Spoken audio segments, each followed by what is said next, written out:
चीन, ये नाम सुनते ही जहन में क्या आता है? शायद हजारों साल पुरानी सभ्यता या फिर आज की वो चमचमाती ऊंची ऊंची इमारतें, है ना? असल में चीन इन दोनों का एक गजब का मेल है और आज हम इसी दिलचस्प कहानी को थोड़ा और करीब से जानेंगे। तो सवाल यही उठता है कि चीन असल में है क्या? एक हजारों साल पुरानी सभ्यता या फिर एक मॉडर्न सुपर पावर जो आज दुनिया का नक्शा बदल रही है? या शायद ये दोनों ही है? चलिए इसी गुत्थी को सुलझाने की कोशिश करते हैं। तो शुरुआत कहाँ से करें? देखिए, आज के चीन को समझने के लिए ना हमें थोड़ा सा टाइम में पीछे चलना होगा, क्योंकि आज जो चीन की ताकत दिखती है उसकी जड़ें हजारों साल के इतिहास में छिपी हैं। जरा सोचिए, ये सफर कितना लंबा है, मतलब हजारों साल। सब कुछ शुरू हुआ शिया और शांग वंश से, जहां पहली बार लिखने की कला आई। फिर आया किन राजवंश, जिसने चीन को एक किया और उस मशहूर ग्रेट वॉल की नींव रखी। और हाँ, हान राजवंश को कैसे भूल सकते हैं, जिसने सिल्क रोड बनाया और दुनिया से व्यापार का रास्ता खोला। मतलब हर दौर ने चीन की कहानी में अपना एक पन्ना जोड़ा। तो मोटे तौर पर देखें तो इस लंबे इतिहास को हम 4 हिस्सों में बांट सकते हैं। पहला प्राचीन दौर, जिसने सभ्यता की कह सकते हैं नींव रखी। फिर आया शाही दौर, जिसमें बड़े बड़े आविष्कार हुए, कला और संस्कृति फली फूली। उसके बाद आया आधुनिक दौर, जिसमें क्रांतियां हुई और चीन की इकोनॉमी ने जबरदस्त उड़ान भरी। और आज ये एक ग्लोबल पावर है, जिसके पास टेक्नोलॉजी भी है और मिलिट्री भी।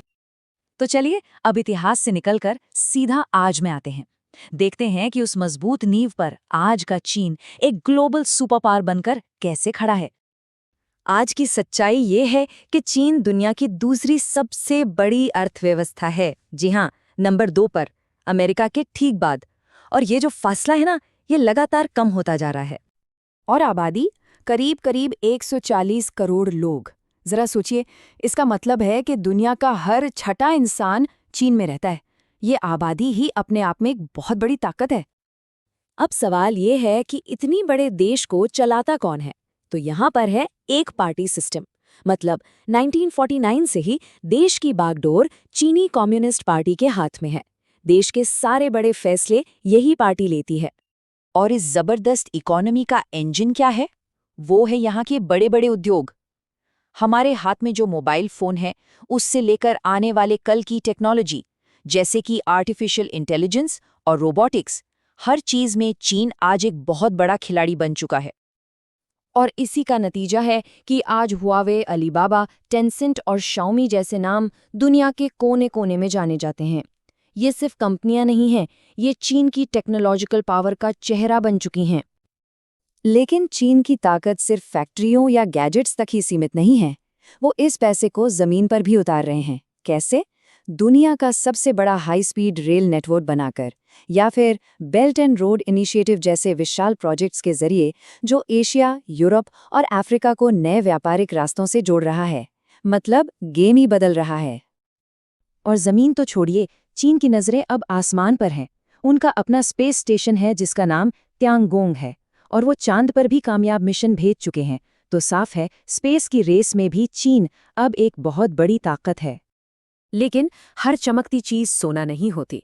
इस शानदार तरक्की की कहानी का एक दूसरा पहलू भी है। एक ऐसा पहलू जिसे समझे बिना चीन की पूरी तस्वीर सामने नहीं आती। इसकी एक बड़ी मिसाल है इंटरनेट पर कंट्रोल। चीन में जिसे ग्रेट फायरवॉल कहते हैं, वो एक तरह की डिजिटल दीवार है। ये लोगों को गूगल, फेसबुक, ट्विटर जैसी कई विदेशी वेबसाइट्स तक पहुंचने से रोकती है। मतलब इन्फॉर्मेशन के फ्लो को पूरी तरह से कंट्रोल किया जाता है। अब बात करते हैं शिनजियांग प्रांत की। ये एक बहुत ही विवादित मुद्दा है। इस पर हमें 2 बिल्कुल अलग अलग बातें सुनने को मिलती हैं। सरकारी पक्ष का कहना है कि ये पुनर्शिक्षा शिविर हैं, जहां व्यावसायिक ट्रेनिंग दी जाती है और उग्रवाद से निपटा जाता है। वहीं दूसरी तरफ मानवाधिकारों के हनन के गंभीर आरोप हैं, जिनमें कहा गया है कि लाखों उइगर मुसलमानों को जबरन मजदूरी, हिरासत और धार्मिक दमन का सामना करना पड़ रहा है। और ये कंट्रोल सिर्फ ऑनलाइन दुनिया तक ही नहीं है। चीन में दुनिया का सबसे बड़ा मास सर्वेलेंस सिस्टम है। मतलब हर तरफ चेहरे पहचानने वाले सीसीटीवी कैमरे लगे हैं। मोबाइल फोन की ट्रैकिंग तो आम बात है। और तो और एक सोशल क्रेडिट सिस्टम भी है, जो नागरिकों के बर्ताव के हिसाब से उन्हें स्कोर देता है। अगर स्कोर कम हो जाए तो लोन लेने या सफ़र करने में भी मुश्किलें आ सकती हैं। और जानकारी पर इस तरह के कंट्रोल का असर कई बार पूरी दुनिया पर पड़ता है। इसका एक उदाहरण कोविड-19 महामारी की शुरुआत में दिखा था, जब वुहान में शुरुआती जानकारी को दबाया गया और जिन डॉक्टरों ने दुनिया को आगाह करने की कोशिश की, जैसे डॉक्टर ली वेनेलियांग, उन्हें चुप करा दिया गया। तो कुल मिलाकर देखें तो चीन पर कई तरह के सवाल उठते हैं, चाहे वो लोकतंत्र की कमी हो, मानवाधिकारों का मुद्दा हो या फिर अपने पड़ोसी देशों के साथ बढ़ता तनाव हो। ये सारी चीजें मिलकर चीन की ग्लोबल इमेज को बहुत पेचीदा बना देती हैं।